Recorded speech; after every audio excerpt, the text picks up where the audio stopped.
Daniel in the Lion's Den. Super familiar story, and the gold standard for telling it is still VeggieTales.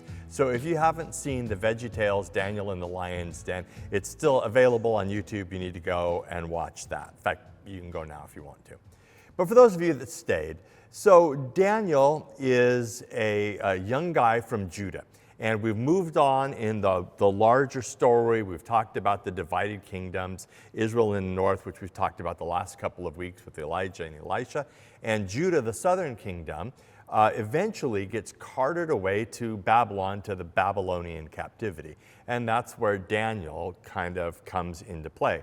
So Daniel and a couple of his friends are part of the nobility from Judah, and they get into the court at Babylon, and they rise to high positions, and the book of Daniel tells these stories. And the particular story of Daniel in the Lion's Den is just about Daniel himself. His other friends are doing something else.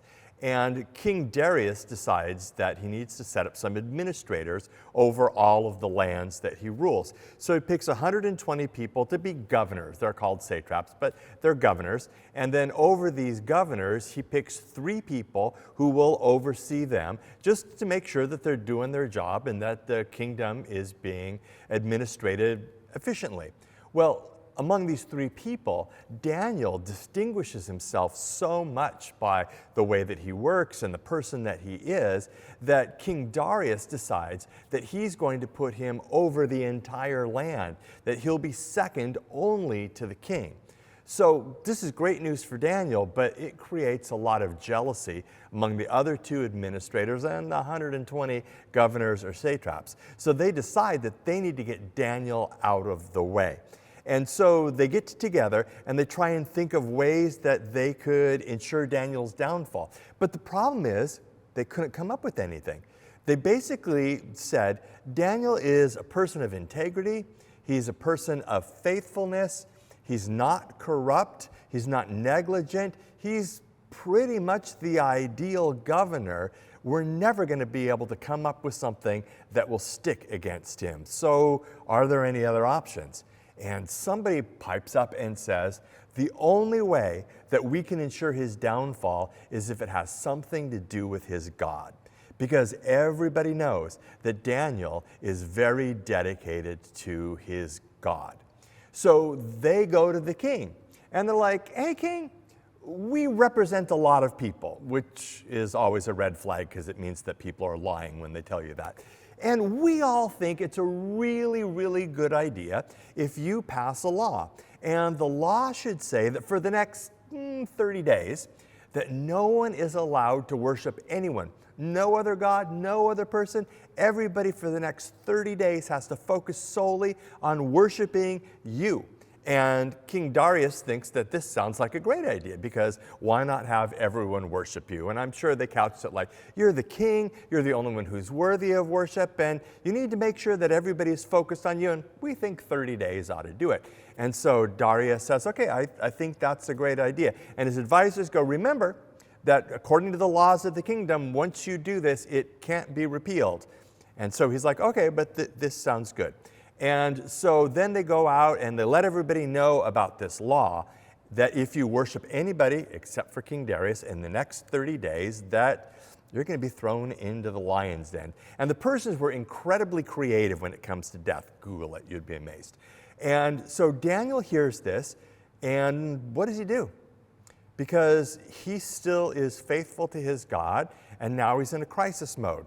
And it says that he goes to his room, and he opens up his window, which faces towards Jerusalem, and he kneels down and he prays 3 times a day, as has been his custom. So Daniel basically just keeps doing what he's doing. And because he was set up, Daniel is at prayer when everybody knows he's going to be doing this, because Daniel's made clear what his commitments and his loyalties are. They burst into the room and they find Daniel praying. And so they drag him back to King Darius, and they're like, hey, you remember that law? And he's like, oh yeah, I totally remember that law. And they're like, well, Daniel ignored the law, and he was worshiping his own God. And King Darius at this point is actually grief-stricken because he loves Daniel, and they remind him, well, unfortunately, King, you signed the law, and the law can't be retracted. And so the scriptures are really clear. Darius feels terrible. And finally, he has to say okay to this, but he says to Daniel, I really hope that your God, the one that you continually serve, will protect you from the lion's den. And so they roll a rock over it, and it's sealed, and it says that Darius goes home, and he's just depressed. And at first light, Darius and his advisors rush back, and he's hoping against hope that maybe Daniel didn't get eaten by the lions, but lions being what they are, probably doesn't have much hope to this. Lo and behold, I picture him calling down, going, Daniel, and the voice answers back.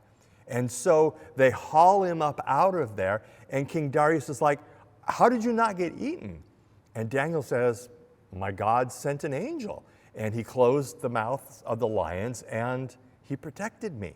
And Darius is overjoyed that Daniel is alive, and he realizes that he has been set up and that these people were jealous of Daniel. So he might have gone overboard a little bit, because he takes all of the other people who had conspired against Daniel, plus their wives and their children and everybody who ever knew them, and throws all of them into the lion's den. And it basically says before they hit the ground, the lions devoured them because they hadn't eaten that night. And then Darius sends out a decree to the whole land and says, everybody now is going to be required to worship Daniel's God, because obviously he is the true God. So that's Daniel in the lion's den. So let's talk a little bit about Daniel, the book of Daniel, and the story itself. So first off, as we've been reading through the Old Testament in the stories, we know that there's various types of literary genre. There's history, there's prophecy, but there's also, in the New Testament, of course, there's Gospels and epistles, but there's another small category called apocalyptic. And the most famous apocalyptic is Revelation. The other one is the book of Daniel. They're the two major apocalypses in the Bible. There's chapters here and chapters there that fit the bill, but they're an apocalypse. It's a separate type of literature. And it's important to note that apocalypse means unveiling or revelation, which is why we call it the book of Revelation. Apocalypse doesn't mean destruction. It doesn't mean annihilation. Now, in popular terms, it has come to mean that, but in the Bible, that's not what an apocalypse is. And that's an important distinction, because these two books of apocalyptic literature, Daniel and Revelation, are aimed to encourage the people of God. They both are saying things may get bad. Things may be really terrible. You might experience persecution. You might be tempted to not be hopeful. But remember that God is faithful. And because God is faithful, we have a hope. So they're supposed to be books of encouragement to God's people. They were never designed to cause us to give up on mission, or to lack hope, or to be depressed, or to go out and buy decoder rings and spend tons of time trying to figure out what every little thing means in the book. And it always makes me a bit nervous when people want to study the book of Revelation, because there are so many bad books out there. They're meant to be books of encouragement. So the book of Daniel is an apocalypse. It's meant to be an encouragement to the people of God who are going through a difficult time. At this time, they're in captivity in Babylon. So the book of Daniel also kind of neatly divides into two. Chapters 1 through 6 are stories about Daniel and Shadrach, Meshach, and Abednego, his friends. And chapters 7 through 12 are the visions of Daniel about the future. And then within the first 6 chapters, there are these two parallel stories: the fiery furnace, which is where his friends are thrown, and Daniel in the lion's den. And both of these are stories about what it's like to live in a foreign land in captivity. They're both about remaining faithful to God. They're both about not bowing your knee to other gods, not giving in to the pressures of the culture to worship other things, but remaining committed to God. And then they remind us how God will remain faithful to us. So it's an encouragement during difficult times like captivity that God has not left us. And the story really is about faithfulness. Now, here's the problem in our day and age.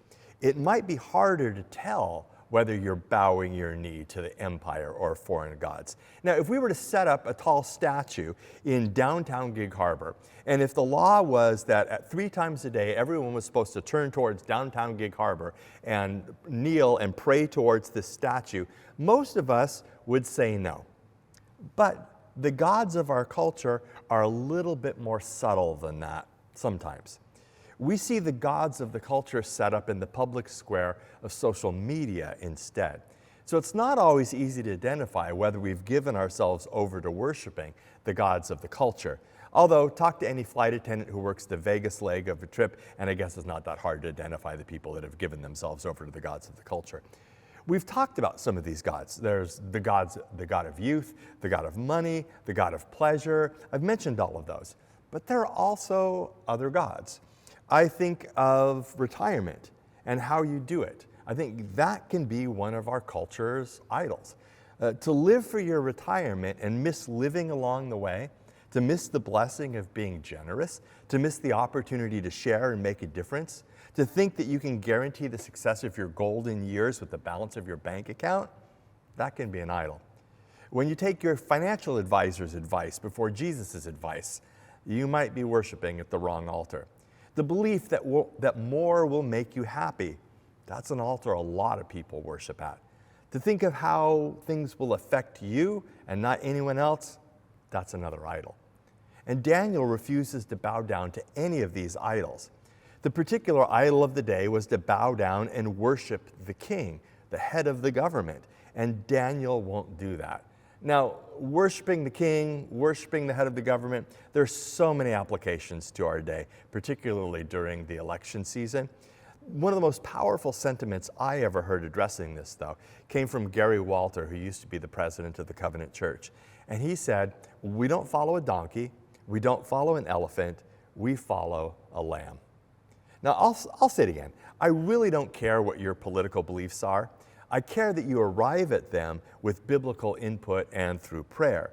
And I care that you maintain a Jesus-honoring disposition towards people that disagree with you. But I'd invite you to use that very simple picture as an evaluation. Are you following a donkey? Are you following an elephant? Or are you following a lamb? So Daniel remains faithful to his God. He doesn't start following the gods of other cultures. So what does Daniel's faithfulness look like? Well, in verse 3 it says, now Daniel so distinguished himself by his exceptional qualities. Well, what are his exceptional qualities? First, as I think about them, I don't think that the qualities themselves are exceptional. The qualities that they're going to mention are ordinary. They're the types of qualities that everybody should have. What makes them exceptional is that so few people actually do have them. These are qualities that have to do with character, with how you do your job, with how you relate to people. And they'll be explained a little bit more later. It's just amazing to me that these basic things stand out, to have character, how you treat other people, but they do to this day. You can and should stand out by the way you do your job and your character, and apparently that will make you exceptional. Verse 4, they tried to find grounds for charges against Daniel in his conduct of government affairs, but they were unable to do so. They could find no corruption in him because he was trustworthy and neither corrupt nor negligent.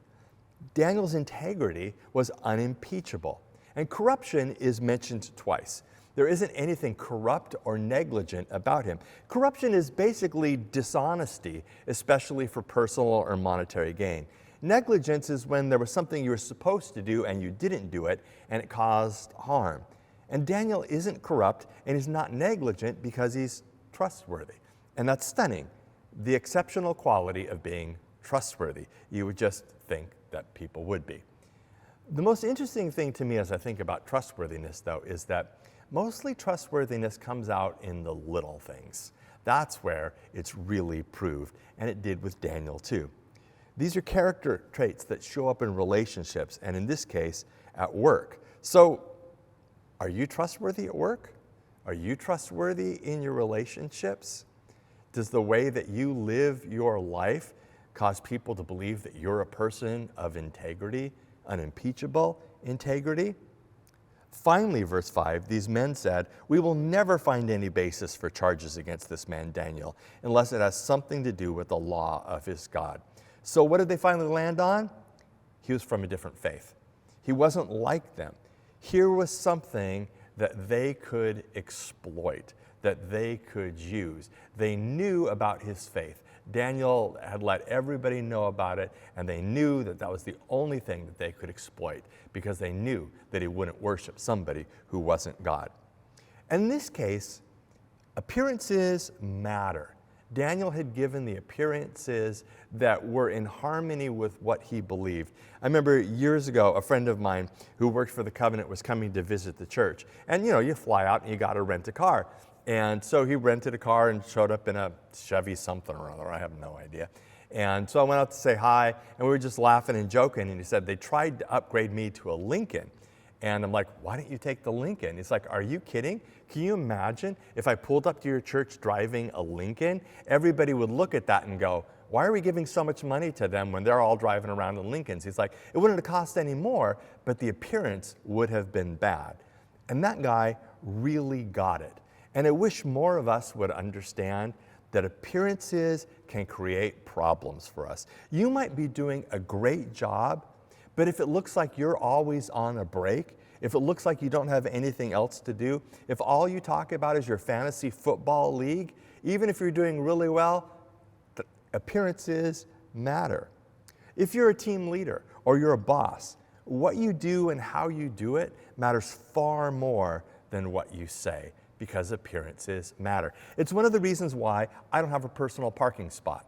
Because if I have, and some of my friends do, some people do, maybe you do at your work, but if you have the prime parking place up front that says, Pastor Michael parks here, it appears that I think I'm better than you. Now, one time I did have my own parking place. It was out on the gravel lot, and then eventually it fell apart. Now I park down by the trash, and you're welcome to join me down there. And I can give so many examples on how people get sabotaged because they don't realize that appearances matter, but they would step on all kinds of toes. The way that Daniel lived his life, the appearances that he made were that he was faithful to God. And why does Daniel remain faithful, even in the face of difficulty? Is it because he's brainwashed? Is it because he doesn't have any friends and he turned to religion instead? Is it because he's taken the opiate of the masses? Is it because he's not a deep thinker? No. I think it's because he's found God to be real and found being in relationship with God to be satisfying. And so he dedicates his life to following God. And remember how I talked about a week or so ago that our beginning of a relationship with God is always transactional. We do need to get to the point where we love God just because of who he is, but we learn to love God because of the joy and the peace and the forgiveness that we find in him. So Daniel has already found, like many of us have found, that all of these other gods end up being meaningless. And if you strip a lot of these other things down to their essential elements, praying to the king is ridiculous. This also helps Daniel keep the main thing the main thing. I mean, look at Daniel's response. He just keeps quietly doing what he knows is right. He knows what the law is, and he doesn't go down and protest in the public square. He just goes and does what he always does. He opens up his window, he gets down on his knees, and he prays as he always does. Now, will there be times that we need to demonstrate against the government or participate in civil disobedience? Maybe. And some of you who grew up in the 60s knew that that was a time, and you did it. But that's not our first role. Certainly, we need to do that sometimes. Our first role, though, is always to remain personally faithful to God. And that's part of the problem with misunderstanding apocalyptic literature. It's supposed to encourage us to keep on keeping on. In the face of whatever challenges, to keep being faithful to God, to keep being on mission, to keep loving and serving in Jesus' name, to keep sharing the hope that we have within us. I mean, it's tempting to spend more time trying to decipher the message or to give up because it's all going to burn. But that's a misunderstanding of what these books are for. Daniel stayed faithful to God despite the law, despite working for the government, that had very different values. He didn't quit and go home. He didn't complain about his rights being taken away. He just faithfully kept the main thing the main thing. I had a really interesting interaction on social media the other day. I was talking about some phrases that I love, like, in my opinion, or I might be wrong, or things like that. And one of my friends whom I love dearly, who has a slightly different perspective than I do, one of the phrases that he said is, sometimes don't we just need to say, you don't know what you're talking about, shut up. And he's like, we're not called to dance around the truth, we're called to boldly proclaim the truth. We're supposed to get out there and say what's right and what's wrong. And I thought, I'm not so sure about that, because I know you well enough to know that the truth that you think that you're proclaiming really has more to do with your own opinion than it has to do with what God said. Because God's truth is that He wants everyone to be saved. God's truth is that He so loved the world that He gave His only begotten Son, that whoever believed on Him would be saved. God's truth is that He didn't send His Son into the world to condemn the world, but that the world should be saved through Him. If our truth sounds more like condemnation, it might not be God's truth. Just something to chew on. Daniel kept living with integrity, and he kept faithful to God, even in the midst of potential persecution. And Daniel's behavior showed the reality of his God. Part of keeping the main thing is being on mission. And Daniel kept doing what God had called him to do. We're on mission. You are in the place that you are in because God put you there for a reason, to be on mission. I firmly believe that. Daniel does what he knows is right, even as an insider. And so he comes before the king, and in verse 16, the king gave the order, and they brought Daniel, and they threw him into the lion's den. The king said to Daniel, "May your God, whom you serve continually, rescue you." And then he says the same thing again down in verse 20. "May your God, whom you serve continually, rescue you." And then after the night, in verse 25, then King Darius wrote to all the nations and peoples of every language in the earth, "May you prosper greatly. I issue a decree that in every part of my kingdom, people must fear and reverence the God of Daniel, for He is the living God, and He endures forever. His kingdom will not be destroyed. His dominion will never end. He rescues and He saves. He performs signs and wonders in the heavens and on the earth. He has rescued Daniel from the power of the lions." Daniel's faithfulness changed the world. Daniel's faithfulness to God helped prove to the king, to the other powers that be, that all of the other gods were false, that only Daniel's God was real. That was the byproduct. That was why God had him there, of Daniel being faithful and keeping the main thing, and just doing what he knew was right. I don't think that we can miss the lesson in the book of Daniel, and the lesson of the apocalypse is that bad stuff happens. Life is not fair. It rains on the just and on the unjust, and that shouldn't surprise us because everything is broken. Daniel is just quietly doing what he needs to do, and a bunch of people turn on him, and a trap gets set for him. But God is still at work, and that gives him hope. And that's the real message of the book. And that's the takeaway for us, no matter what we face, that our faithfulness to God and God's faithfulness to us will bring us hope. Now, Daniel was super clear on his relationship to God. And if, as I've said before, it's the first task of leadership to define reality, let's pause here for a moment on being clear on our relationship to God. Because I'd love for all of us to define the reality of our relationship to Jesus. So think for a minute. We know for Daniel that Daniel was a true follower of God.